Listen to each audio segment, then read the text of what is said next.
श्री प्रल्हाद रामानंदामृत ग्रंथ अध्याय 16 भावदर्शन 3 रौप्य तुलेचा कार्यक्रम संपल्यानंतर शोभायात्रा निघाली. या भावदर्शनात आपण शोभायात्रा पाहूया. रौप्य तुला संपली. सगळे आनंदाने मग पुढच्या कार्यक्रमाला लागले आणि सद्गुरूंची शोभायात्रा नगरामधून काढण्याचे त्यांनी ठरवले. मग शोभायात्रा निघाली. ही शोभायात्रा पाहण्यासाठी काळ सुद्धा आपली पावलं थबकून त्या शोभायात्रेच्या बरोबर चालू लागला. असं वातावरण त्या ठिकाणी आपल्याला दिसतं आहे. दुचाकी वाहनं ही पुढे होती. त्या दुचाकी वाहनांची रांग आणि शिस्तबद्ध त्यांचं ते चालणं, तो वेग, त्यांनी जो सारखाच वेग ठेवलेला होता, तो वेग पाहणं, ती जी गती आहे ती पाहणं, हे सुद्धा एक अनोखं दृश्य होतं.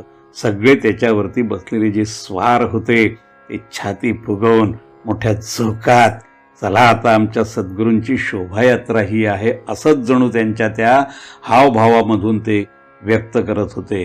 त्यांच्या पाठोपाठ बँड पथक आलं. ते बँड पथक आणि त्याच्यावरती वाजणारी ती जी धून होती त्याने आपलं मन अगदी काठोकाठ भरून जात होतं. त्या ठेक्यावर आपण सुद्धा मनातल्या मनामध्ये डोलायला लागतो आणि आपल्या पायात सुद्धा वारं भरलं जातं. आहा हा हा हा. आणि ते बघा, त्याच्या पाठोपाठ जे पथक येत आहे ना, ते लेझिमचं आहे. त्या लेझिम पथकामध्ये ते जे सगळे सहभागी झालेले मुलं आहेत ती तऱ्हेतऱ्हेचे पवित्रे घेत आहेत आणि तऱ्हेतऱ्हेच्या त्या ठिकाणी त्या पवित्र्यांमधून वेगळाच आविष्कार ते करून दाखवत आहेत. तालाचा आणि सुरांचा जो ठेका आहे त्याच्याबरोबर आपलं मन सुद्धा नाचायला लागतं. हो, बघा तरी त्यांचा नाच, ते कशा उड्या मारता आहेत, कसा ठेका धरता आहेत ते बघा. आणि बघा तिकडे पलीकडे, तिकडे पहा, ती जी पावलं खेळणारी जी भक्त मंडळी आहेत ना, ती बघा ती कशी पावलं खेळत आहेत. रामनामाचा तिथे उच्चार होतो आहे. भान विसरून ते नाचता आहेत. आहा हा, काय हे दृश्य आहे हो. किती साठवून ठेवावं आणि किती नव्हे असं होऊन जातं. ही सनई, या सनईच्या पथकानंतर जणू काही मंत्रमुग्ध करणारं एखादी जादू व्हावी, जंत्रमंत्र व्हावं, तसं झालेलं आहे. हे दृश्य पहा. माळेतली मणी जशी असतात ना, ओवलेले एकसारखे मणी असतात, त्याप्रमाणे ही जी मंगल कलश घेऊन येणारा हा जो सुवासिनींचं जे पथक दिसतं आहे, त्या गजगतीने चालत आहेत.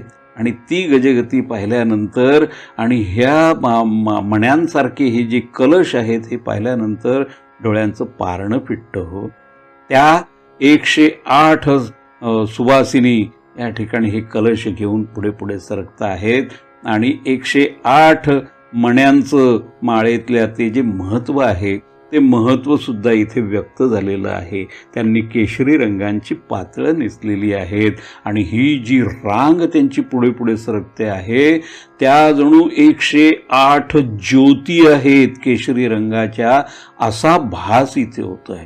केवढं आश्चर्य आहे. सद्गुरूंच्या या यात्रेमध्ये केवढा उत्साह भरून राहिलेला आहे.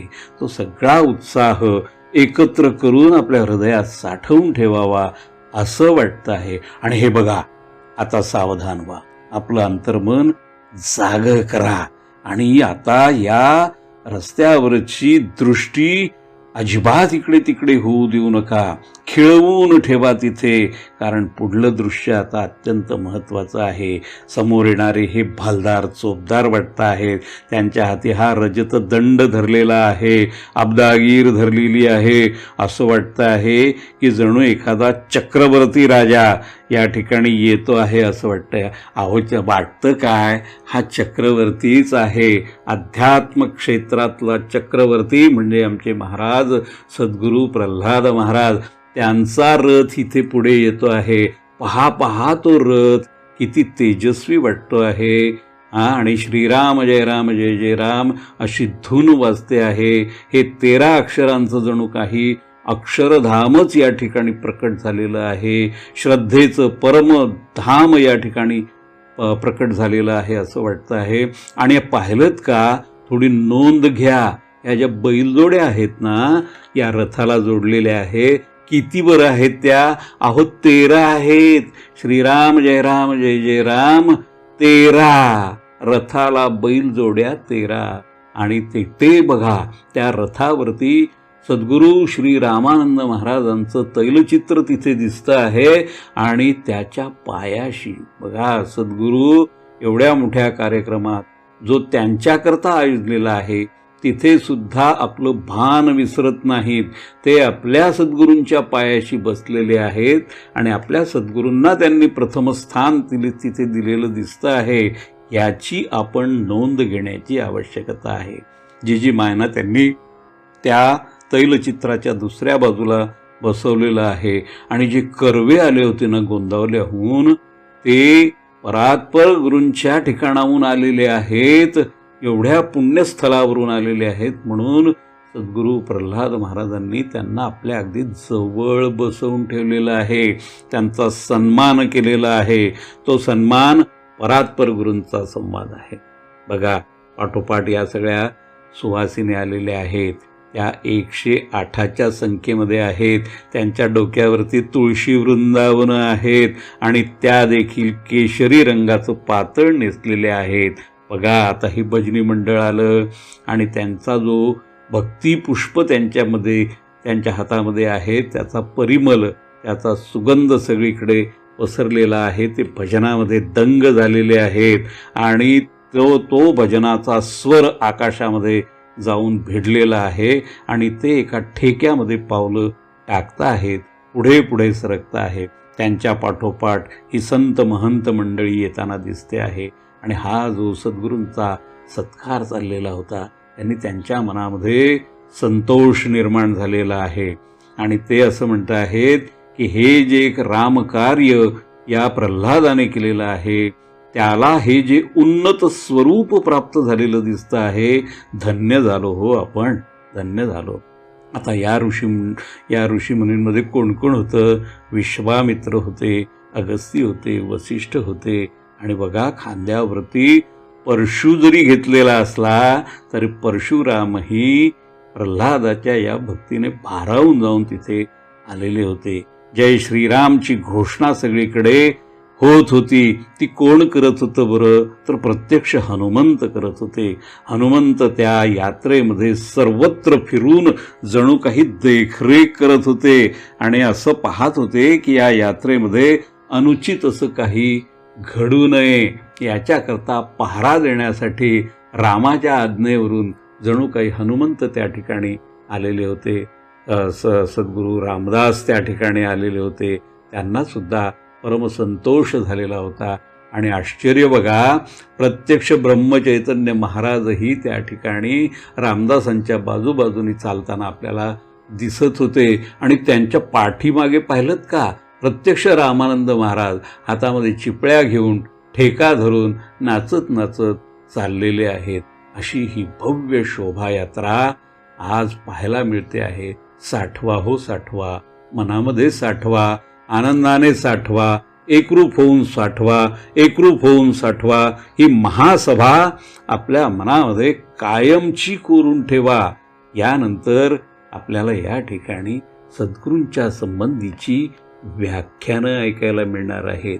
आता ही व्याख्यानासाठी ही शोभायात्रा थांबलेली आहे आणि या शोभायात्रेमध्ये अनेकानेक व्याख्यानं होत आहेत. सद्गुरूंच्या गुणांचं, सद्गुरूंच्या कष्टाचं वर्णन होतं आहे. सद्गुरूंनी सगळ्यांना रामनामाकडे वळवण्यासाठी जे अपार कष्ट घेतले, जो प्रवास केला आहे, त्याचा उल्लेख होतो आहे. आणि हे बघा, आले विघ आले आणि त्यांच्या बुलंद आवाजामध्ये ते जे काही बोलायला लागले आहे, त्याचं वर्णन करता येणं कठीण आहे हो, शब्दातीत आहे. महाराजांच्या चरित्रामध्ये जे मर्म दडलेलं आहे, ते मर्म आत्ता ते उलगडून दाखवत आहेत आणि ते ऐकण्याचं सद्भाग्य ज्या लोकांना मिळालं ते खरोखर धन्य आहेत. मग सद्गुरूंनी या सत्काराला उत्तर दिलं. जेव्हा हे सगळं गुणवर्णन वगैरे ऐकलं, ते ऐकल्यानंतर संकोचून गेले, ते संकोचून गेले आणि मग या जनसागराला उद्देशून सद्गुरू बोलायला उभे राहिले. 81 वर्ष त्यांना होतं आणि ते या अकोला नगराने साजरं केल्यामुळे त्यांना भरून आलं होतं आणि देशविदेशातले सगळीकडचे शिष्य त्या ठिकाणी जे जमा झाले होते आणि जो उत्साह दिसत होता त्याने ते भारावून गेले होते आणि हे रामकार्य आता पुढे जाईल याची त्यांना खात्री वाटली होती. मग ते असं म्हणाले की माझ्या आयुष्याचं जे नियत कार्य होतं, जे ब्रह्म्याने माझ्यावरती सोपवलेलं होतं, त्या कार्याची पोच म्हणजे हा कार्यक्रम आहे. त्याची पोच पावती मला आता इथे मिळालेली आहे. आपलं कार्य जे आहे राम नाम प्रसाराचं जे कार्य आहे त्या कार्याची रुजवात झालेली आहे. देवाच्या दारामध्ये ते कार्याची ही पावतीच आपण आता इथे ठेवलेली आहे. त्याने माझी प्रज्ञा जी आहे ती आता स्थिरावलेली आहे. हे मायबापांनो, आपण हे सगळं जे केलंत ना त्याने मी अगदी भारावून गेलो आहे. आता माझ्या देहाचं कार्य या ठिकाणी संपलं आहे असं मला आता वाटतं आहे. कारण हा त्या कार्याचा कळस झालेला इथे दिसतो आहे. आता देहाचं कार्य संपलेलं आहे. जे काही थोडंसं शिल्लक असेल ते आता होईलच. कालमानाप्रमाणे ते होत राहणार. पण मी तुम्हाला एक वचन देतो बरं का, हे जे रामकार्य आहे ते आपण पुढे नेणारच आहात, ते सगळं होणारच आहे.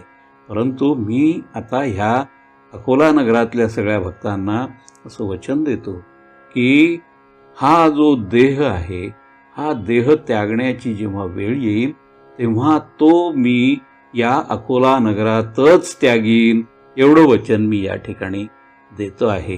ही भूमी पुण्यवंत आहे, कारण या ठिकाणी आपण ह्या सगळ्यांना पाचारण केलेलं आहे.